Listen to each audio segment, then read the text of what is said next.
Hi everybody, welcome to today and topic of today, which is kind of fun. Well, they're all fun for me, but today is questions and answers. So I'm going to take a little bit of time. Over the past few weeks, I have asked you to send me some questions on myself or energy or intuition, and you guys have responded beautifully. So thank you for that. Today I am going to take some time to answer some of those questions. If I don't get to yours today in this post, don't worry, I will answer them all, either in another post or up in stories at some point for you, okay? So let's get started. As you know, this is my business page for Emily Hall Listening, and as a business, I work with energy and intuition to help you really understand how life communicates with you, both within you, through your gut, through your instinct, through your intuition, and externally. How is that energetic presence of the world around us communicating with us, right? And so this page is dedicated to exploring some of my passions and knowledge and expertise in this area. So a little bit about me. I'm a body worker, I'm a registered nurse, I'm an herbalist, and I have a bunch of different background there. You can go to my website and read some more on me. The link is up in my profile. But let's do your questions. So question number 1, I have them written down on a little piece of paper here. So if you see me looking at it, that's what I'm doing. Question number 1, what is a silent language? I love this question because silent language is a trademark that I have that represents a lot of the work that I do and how I listen and talk about energy. But more specifically, what a silent language is the truth that energy does not need words to communicate. It communicates with us all the time in all of these various, what I call silent languages. Whether that's your tummy rumbling, that's your body's language getting your attention, that maybe you're hungry and you need some calories. Whether it is your energy as you enter a room or you're walking down the hallway and you just feel, this feels great in this room, or this is kind of creeping me out. That's a silent language of energy communicating with you. Whether you're outside and the wind, as I've talked about, washes over your face and sort of helps reset you. Those are the silent languages of energy. And so ultimately what a silent language is a way that energy communicates both within you and around you to guide you and help point you in the right direction of supporting you in the vibrancy of who you are. So silent language is really important and so fascinating. So we can talk more about those later. Good question. Next question. Okay, also a good one. I want to start to trust my intuition. Where do I begin? This is a question that I get frequently, and I will start every single time by saying, all of us have the same amount of intuition and intuitive ability inside of us. Some of us, that comes a little bit more naturally or a little bit more quickly. Sometimes we have the volume turned up on our intuitive instinct and we practice it more. I often talk about intuition with like a volume knob. You can turn it up, you can turn the volume of your intuition up, you can turn the volume of your intuition down. And so you are listening to energy at the level that you choose to listen to it. So as you want to start practicing it and learning to trust it more, the first thing to do is recognize you're already doing this in your life. Every single one of us has the same inborn intuitive ability. Some of us just use it more. Some of us come a little bit more naturally to it. Just like you have strengths that you come more naturally to than somebody else might, even in your own family or friend family. Okay? Intuition is the same. So first and foremost, start by paying attention to the fact that you're already doing it. Where are you listening to your body? Are you really good about knowing when a friend needs a hug? Are you really good at knowing that you might need to go for a run or get some exercise to shake off some feelings? Are you really good at listening to, in a meeting, somebody needs this statement asked of them so they can start to elaborate more? Where are you already listening to your intuition? That's the first place to start. And then the second place to start is looking at where you're curious. Where do you want to expand your knowledge? There's so many great classes out there. For myself, or others on developing your intuition. And so start with where your strengths are by giving yourself credit. And then secondly, start exploring the curiosity of how you want to learn about it, whether it's through intuition cards or classes or just conversations with people, reading a book, and just begin that conversation. But it must start with trusting yourself and the fact that you have this ability within you. You can just tune the volume up when you are ready to. Okay? All right, next question. How do I, Emily, balance motherhood, work, and self-care? This is a great question. A lot of my workshops are around parenting and motherhood. So there's a lot of support there in that parenting role. But I'm a mom of twins, and so that balancing act has been very present for me. They're older now, they're 12 years old, and so I'm at a little bit different life stage of understanding that. First, I'll answer that practically. For balancing motherhood, work, and self-care, I do use a routine and scheduling blocks of time. That's very important to know when I can wear which hat, right? When am I wearing my work hat? When am I wearing my mothering hat? And when am I purposefully choosing to go and create some self-care time or activity? That's a practical way to do it. But there's more of a response there. Because for me, the balancing of these areas really comes in with identity. How is the identity of who you are showing up in motherhood, in your work, and your self-care? Because if you can see yourself present in parenting and in your individuality, you will start to create and achieve a balance that feels real and sustainable. So for example, with motherhood, I bring my identity into motherhood. And for me, that's both being a nurse and an intuitive and energetic body worker. And so I incorporate my strengths in motherhood. And so I pay close attention to my children's energy and their awareness and their observations. And so I talk about energy, we talk about chakras, we talk about internal observation, what it feels like to listen to the voice of our body. I incorporate who I am in motherhood. You don't have to be an intuitive to do this. Anything that you are passionate about, whether it's gardening or cooking or reading or going outside for walks or exercising, bring your passions into parenthood, and that will serve you in a balanced way. When it comes to work, how do I do this?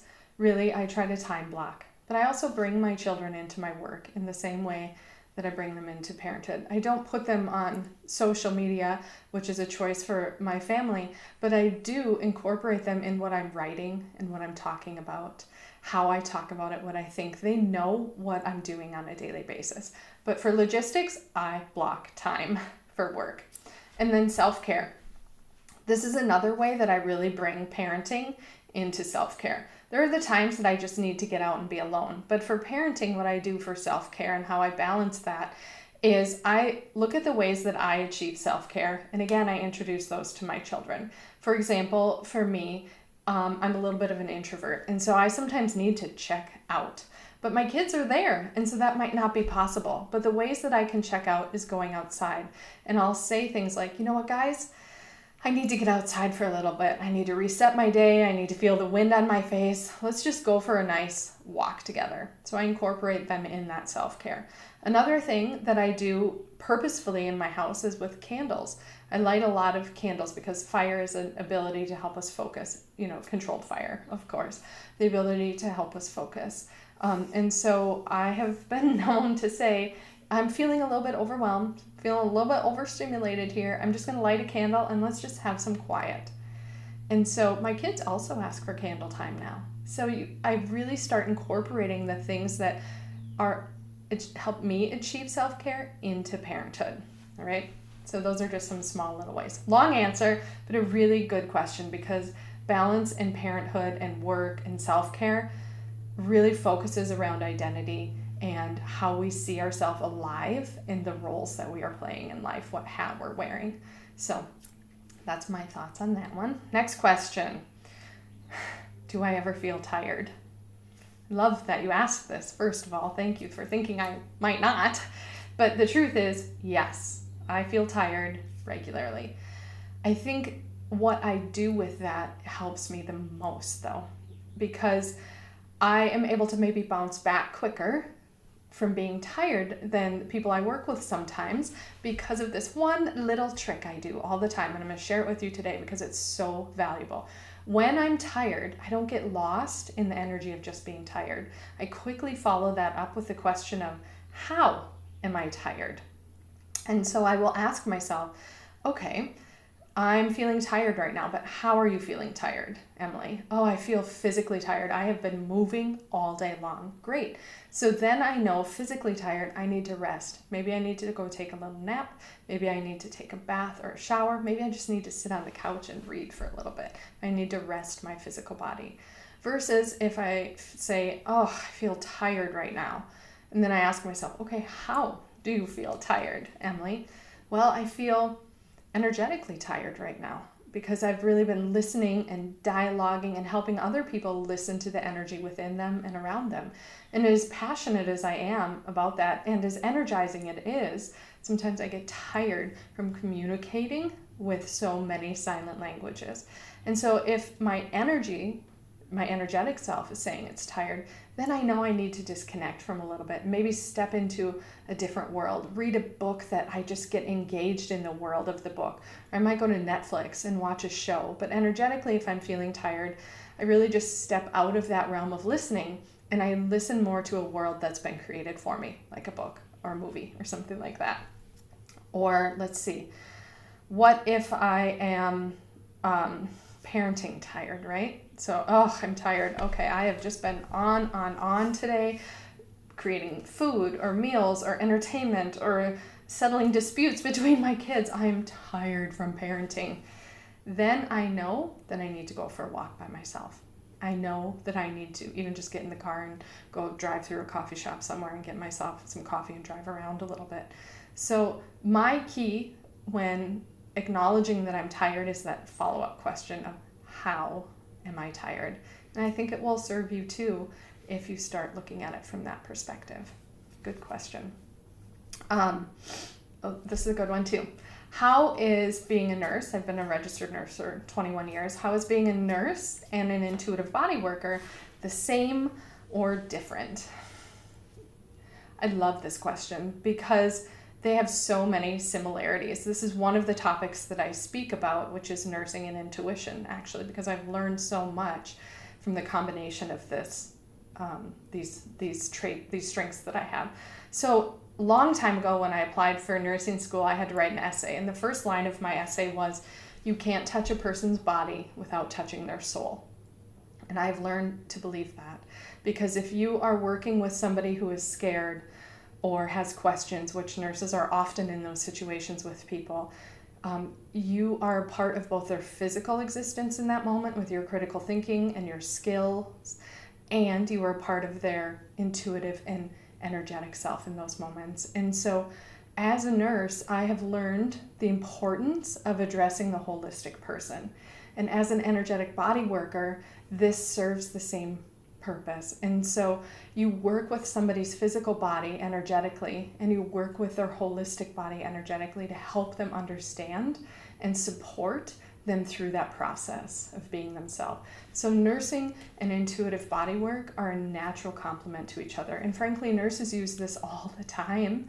We just don't always know how to talk about it. And so I would say that they are very similar in the sense that I work with a whole person, whether I'm doing it with my nursing skills or whether I'm doing it in an energy work session. It's that whole person physically and energetically that I'm communicating and really supporting in those moments. Really good question. What do I do, Emily? What do I do when I'm feeling stuck? Well, first I try to reframe the word stuck for myself. I try not to say that I'm stuck. And that might sound petty and small, but it helps me get out of that sort of negative mentality of like, I can't do this right now. So instead of saying I'm stuck, I'll say something super cheesy, but really effective, like, I'm not getting clear on this yet. The clarity's not rising in me on this. I should probably go do something where my energy isn't stuck feeling, it's productive feeling. Because once I can get into that vibration of productivity and success, then that vibration can join me someplace else. So for example, The other week I was trying to write a blog post and it was not coming to me. No matter what I was doing, I would sit there and ground. I would try to, a free flow brainstorm, right? I did all of these techniques and I was stuck. And so I just sat back in my chair in that moment and said, you know what?